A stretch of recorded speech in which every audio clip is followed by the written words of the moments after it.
नमस्कार साथियों, स्वागत है आप सभी का एक बार फिर से इस मंच पर, जहां मैं पवन सिंह आप सभी का हार्दिक स्वागत करता हूं।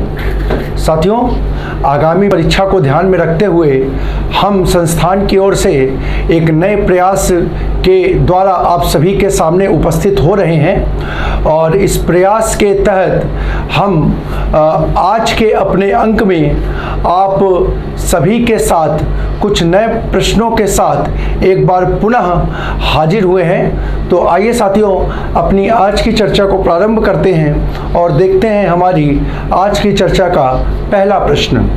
तो साथियों, हमारी आज की चर्चा का पहला प्रश्न वर्णमाला से संबंधित है साथियों, और प्रश्न है हमारा, निम्न में से कंठवर्ण है विकल्प ए ई या श, विकल्प बी आ ह और आह जिसको कि हम विसर्ग के नाम से जानते हैं, विकल्प सी री रा और वाह, और विकल्प डी री सा और ला।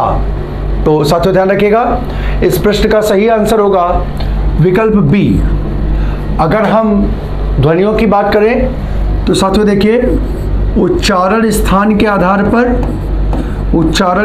के आधार पर ध्वनियों का वर्गीकरण मुख्यतः निम्नलिखित प्रकार से किया गया है, जो कि होता है कंठ ध्वनि,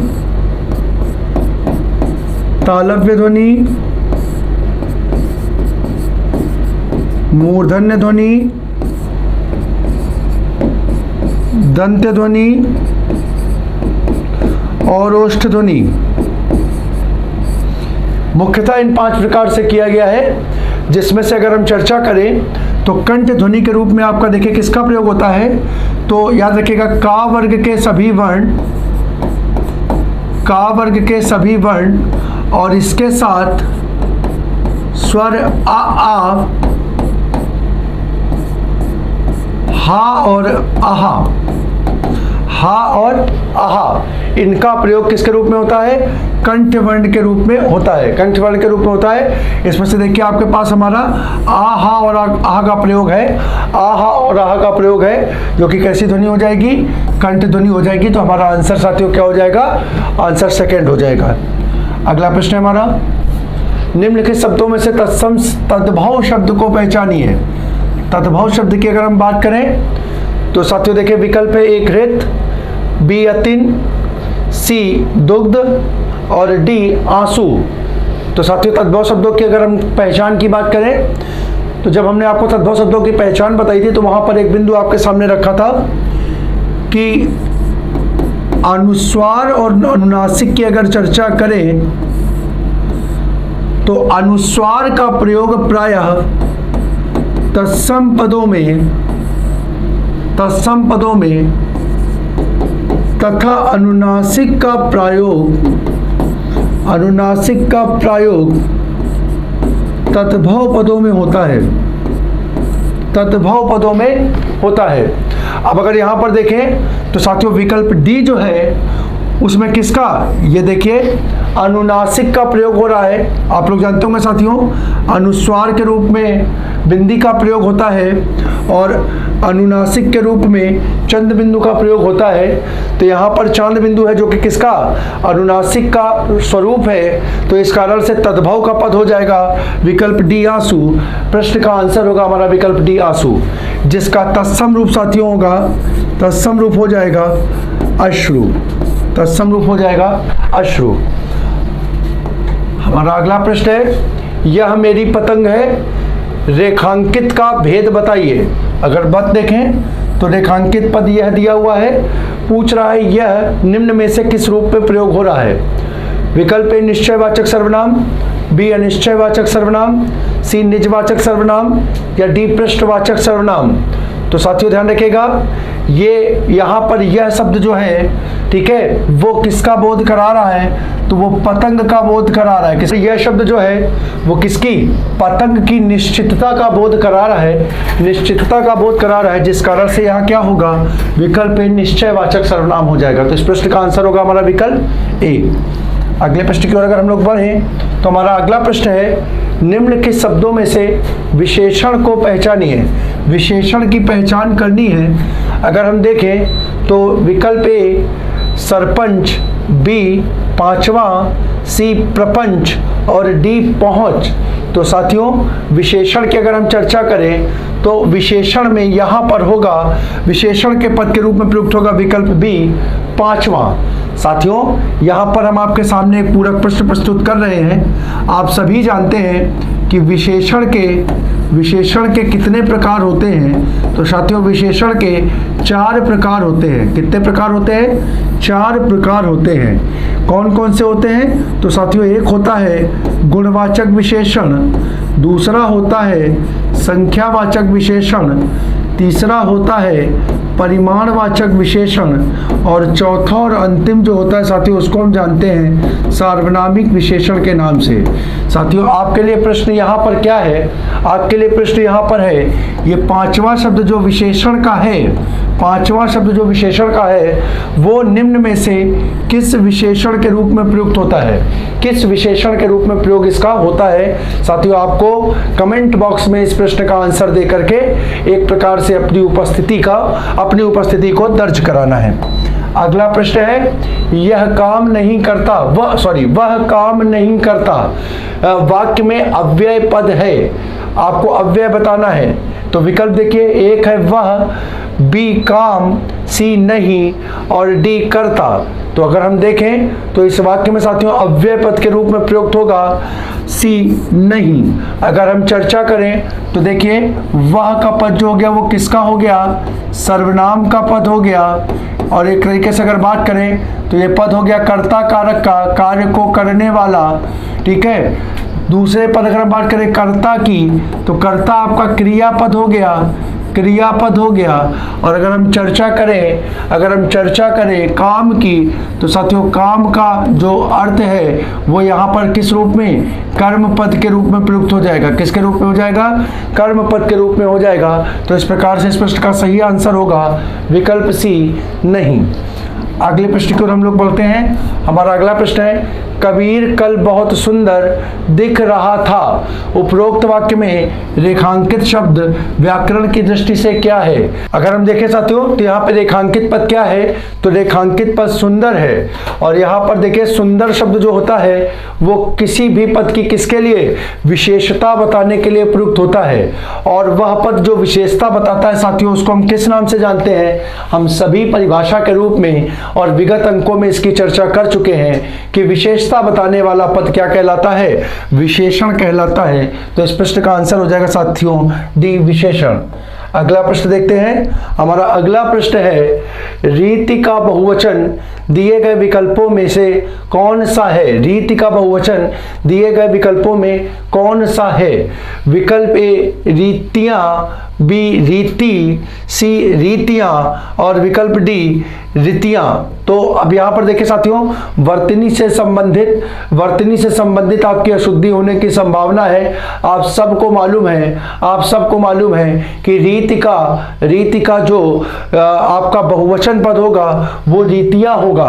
अब यहाँ पर देखिए ये भी रीतियां लिखा है, ये भी रीतियां लिखा है, ये भी रीतियां लिखा है, लेकिन अब क्या है यहाँ पर एक पद की वर्तनी क्या है? शुद्ध है। और वो शुद्ध वर्तनी आपको आनी चाहिए। तो साथियों ध्यान रखिए रीतियां की शुद्ध वर्तनी होती है इस प्रकार से जिसमें रा के साथ दीर्घ और ता के साथ लघु का प्रयोग होता है। और ये विकल्प आपको मिल रहा है विकल्प सी में। तो इस प्रकार से हमारा सही आंसर हो जाएगा विकल्प सी, रीति का बहुवचन रीतियां हो जाएगा। अगले प्रश्न की ओर हम लोग बढ़ते हैं। तो अगला प्रश्न है हमारा दीर्घायु हो वाक्य किस प्रकार का वाक्य है? किस प्रकार का वाक्य है? विकल्प ए विधानवाचक वाक्य, बी इच्छार्थक वाक्य, सी प्रश्नवाचक वाक्य या डी आज्ञार्थक वाक्य।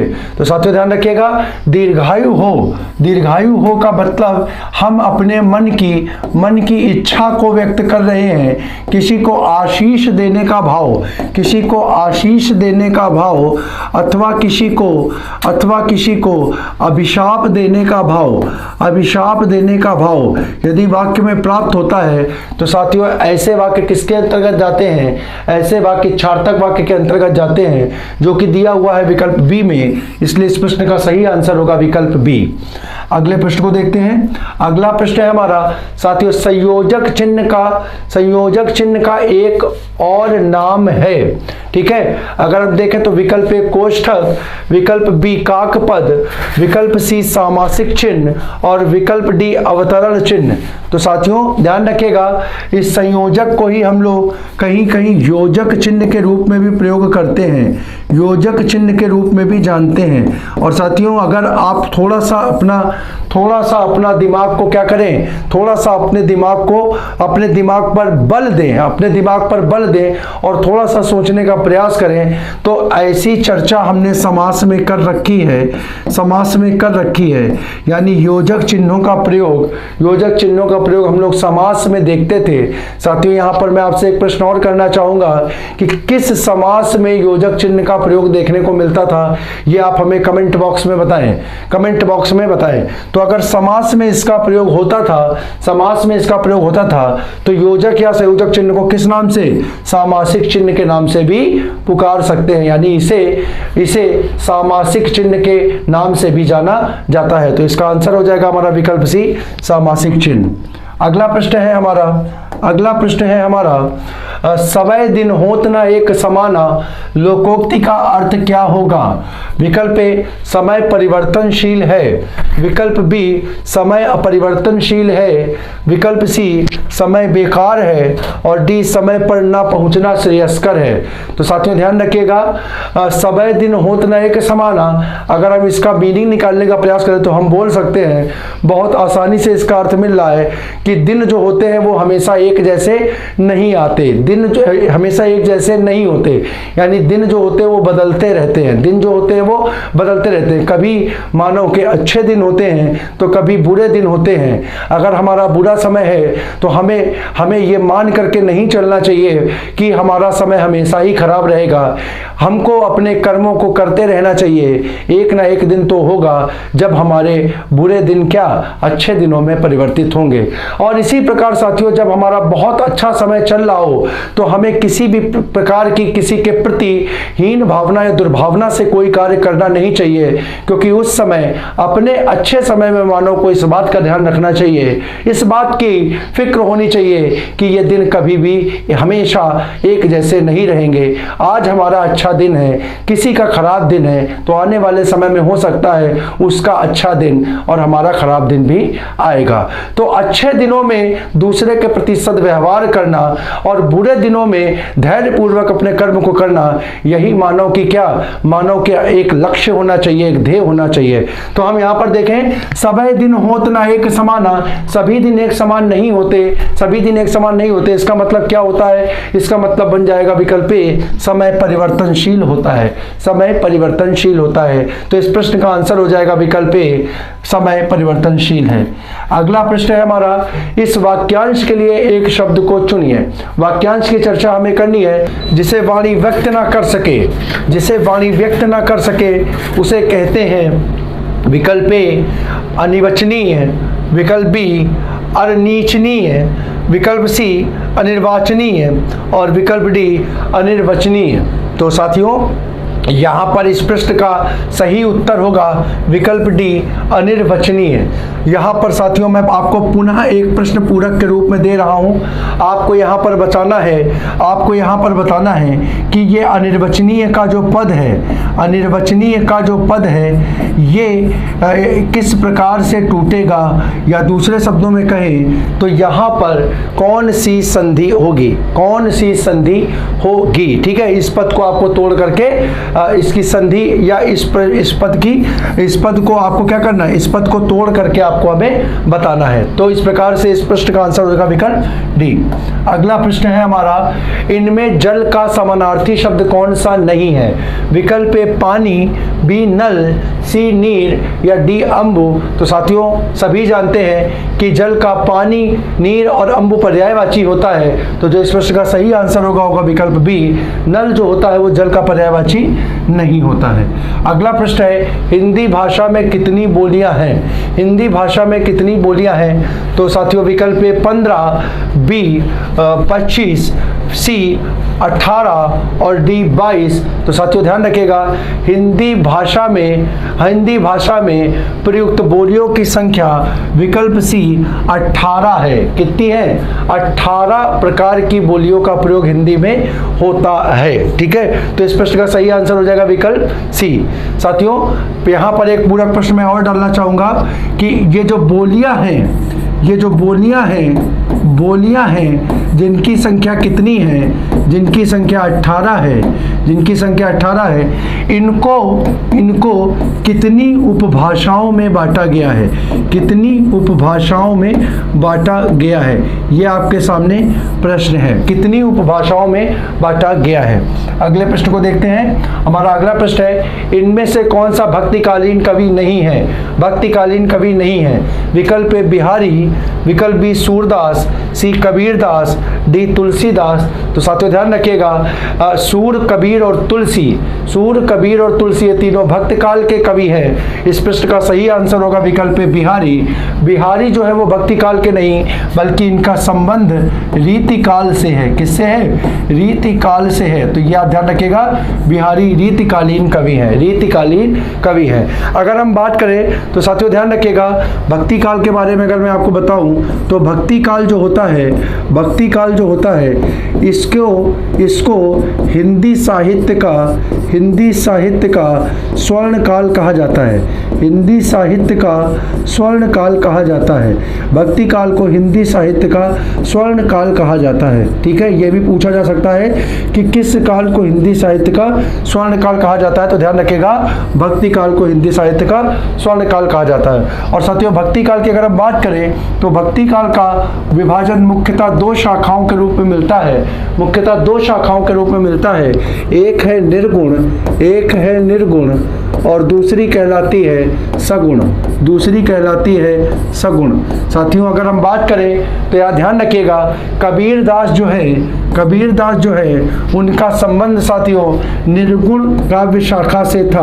भक्ति काल के अंतर्गत इनका संबंध निर्गुण काव्य शाखा से था, जबकि सूर और तुलसी जो है वो सगुण शाखा के कवि थे। तो ये भी ध्यान रखिएगा साथियों, आपसे पूछ सकता है, जैसे भक्तिकालीन कवि पूछा है तो हो सकता है आपसे पूछ सकता है कि निम्न में से कौन भक्तिकालीन की निर्गुण शाखा से संबद्ध था। भक्तिकाल की निर्गुण शाखा से संबद्ध था। ठीक है, अगले प्रश्न की ओर हम लोग बढ़ते हैं। अगला प्रश्न हमारा, निम्न में से सही जोड़ी चुननी है।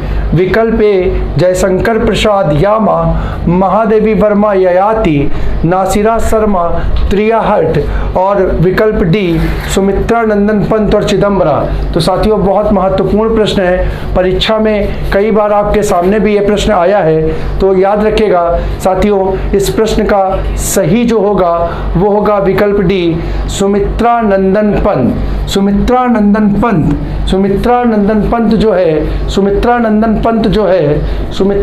पंत जो है उनकी कृति का नाम चिदम्बरा है। उनकी कृति का नाम क्या था? चिदम्बरा था। साथियों अगर हम चर्चा करें तो यहाँ पर यामा कृति जो है वो जयशंकर प्रसाद की ना होकर के किसकी होगी? वो कृति साथियों महादेवी वर्मा की होगी। ठीक है, महादेवी वर्मा की होगी। ठीक है, अगर हम चर्चा करें साथियों ययाति पुस्तक की बात करें तो साथियों ध्यान रखिएगा, ययाति पुस्तक के रचनाकार महादेवी वर्मा नहीं है, बल्कि ययाति पुस्तक की रचना हमारी की थी विष्णु सखा राव ने। ठीक है, विष्णु सखा राव की रचना है ययाति। साथियों अगर हम अपने अगले विकल्प को देखें तो हमारी अगली रचना है त्रियाहट। और त्रियाहट की अगर हम बात करें तो याद रखिएगा त्रियाहट की अगर हम चर्चा करें तो याद रखेगा त्रियाहट को लिखने वाली जो कवित्री थी या लेखिका थी उनका नाम था मैत्रेयी पुष्पा। मैत्रेयी पुष्पा। साथियों, पुष्पा शब्द जो है वो वर्तमान में हम लोगों के मध्य में बहुत प्रचलित है। इसका हम लोग प्रयोग विभिन्न रूपों में भी करते हैं। आप लोग जानते होंगे पुष्पा शब्द की वर्तमान में क्या प्रासंगिकता है। ठीक है, मैत्रेयी पुष्पा। ठीक है, तो इस प्रकार से इस प्रश्न का सही आंसर हुआ सुमित्रा नंदन पंत, जिनकी रचना क्या थी? चिदंबरा थी। चिदंबरा थी। ठीक है, अगला क्वेश्चन देखते हैं। अगला क्वेश्चन है क्रिया ज्ञात करनी है। दिए गए वाक्य में से क्रिया ज्ञात करनी है आपको कि क्रिया किस रूप में प्रयोग हुई है। तो हमारा वाक्य है अजीब उलझन को तुम सुलझाओ। अजीब उलझन को तुम सुलझाओ। विकल्प ए अकर्मक क्रिया, बी सकर्मक क्रिया, सी प्रेरणार्थक क्रिया और डी द्विकर्मक क्रिया। तो साथियों देखिए, यहाँ पर इस प्रश्न को थोड़ा सा अगर ध्यानपूर्वक पढ़ें, थोड़ा सा ध्यानपूर्वक पढ़ें तो आपको यहाँ पर एक चिन्ह दिखाई दे रहा होगा, को चिन्ह दिखाई दे रहा होगा। और साथियों, को जो होता है यह चिन्ह कारक विभक्ति से संबंधित होता है और हम सभी जानते हैं को चिन्ह का प्रयोग किस कारक के रूप में होता है। तो साथियों, को चिन्ह का प्रयोग कर्म कारक के रूप में होता है। यानी यहाँ पर को चिन्ह का प्रयोग किसके लिए हुआ है? तो को चिन्ह का प्रयोग उलझन के लिए हुआ है। उलझन के लिए हुआ है। और अगर उलझन के लिए है तो उलझन का जो पद है वो यहाँ पर किस कारक के रूप में होगा? कर्म कारक के रूप में होगा।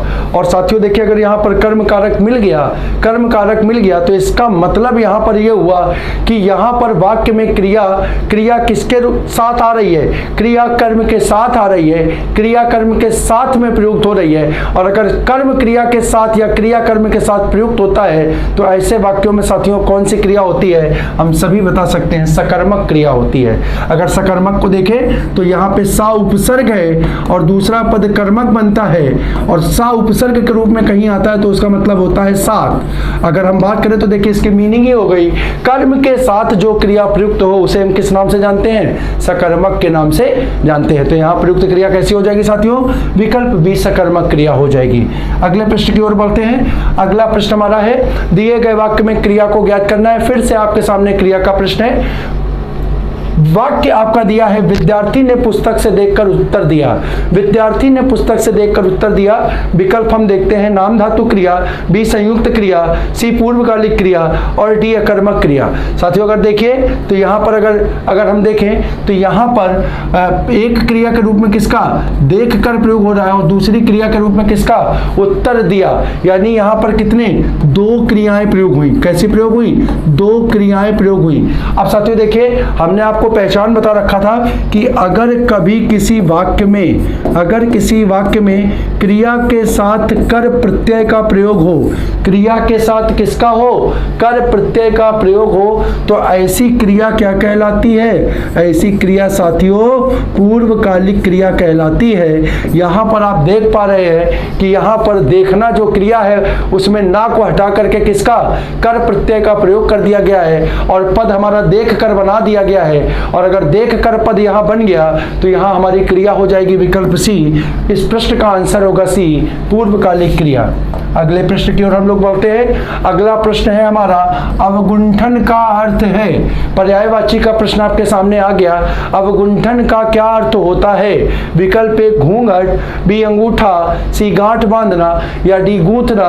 तो साथियों ध्यान रखिएगा, अवगुंठन एक बहुत महत्वपूर्ण पर्यायवाची के रूप में प्रयुक्त होने वाला पद है। परीक्षा के दृष्टिकोण से बहुत महत्वपूर्ण प्रश्न है जिसका सही आंसर होगा विकल्प ए घूंघट। घूंघट का शाब्दिक अर्थ अवगुंठन भी होता है या अवगुंठन को घूंघट के नाम से भी जानते हैं। अगले प्रश्न की ओर अगर हम लोग बढ़ते हैं तो देखते हैं ऐषणा का अर्थ क्या है। फिर से साथियों पर्यायवाची का हमारे सामने प्रश्न प्रस्तुत है। विकल्प की अगर हम चर्चा करें तो विकल्प कह रहा है ए घृणा, बी अनिच्छा, सी अभिलाषा या डी उपर्युक्त में से कोई नहीं। साथियों ध्यान रखिएगा ऐषणा शब्द जो होता है, ऐषणा शब्द का सही अर्थ या पर्यायवाची होता है अभिलाषा। अभिलाषा, अभिलाषा, ठीक है। अगले प्रश्न की अगर हम बात करें तो है दैवज्ञ का अर्थ है, फिर से पर्यायवाची का एक क्वेश्चन है हमारे सामने, पर्यायवाची प्रश्नों को लेकर के हम उपस्थित हैं। विकल्प ए देवता, बी ज्योतिषी, सी किन्नर और डी गंधर्व। तो ध्यान रखिएगा साथियों,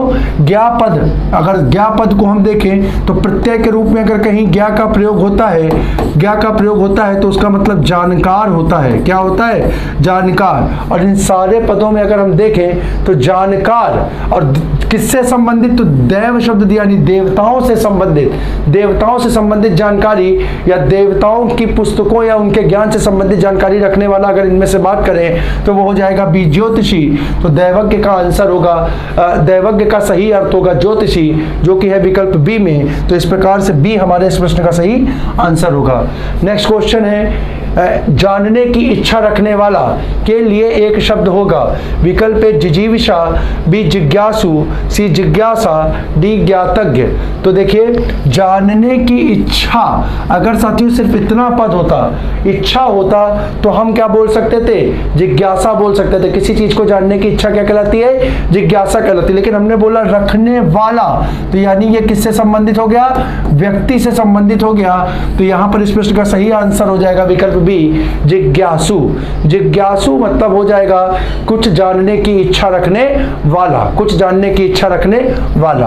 अगला प्रश्न है साथियों हमारा, किम कर्तव्य विमूढ़ शब्द का सही अर्थ क्या है?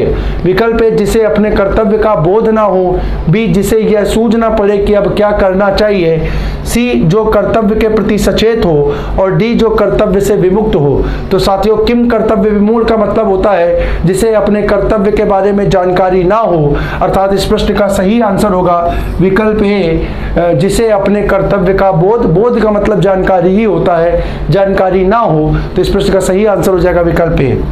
अगला प्रश्न है हमारा, निम्नलिखित में से कौन सा विलोम युग्म त्रुटिपूर्ण है? कौन सा विलोम युग्म त्रुटिपूर्ण है? विकल्प ए क्षर अक्षर, बी समास व्यास, डी स्वल्पायु चिरायु और डी आहार निराहार। तो साथियों अगर हम पद की चर्चा करें तो देखिए यहाँ पर हम जानते हैं कि आ उपसर्ग का प्रयोग करके हम किसी भी पद का क्या विपरीतार्थक शब्द बनाते हैं, तो ये हमारा आंसर नहीं होगा।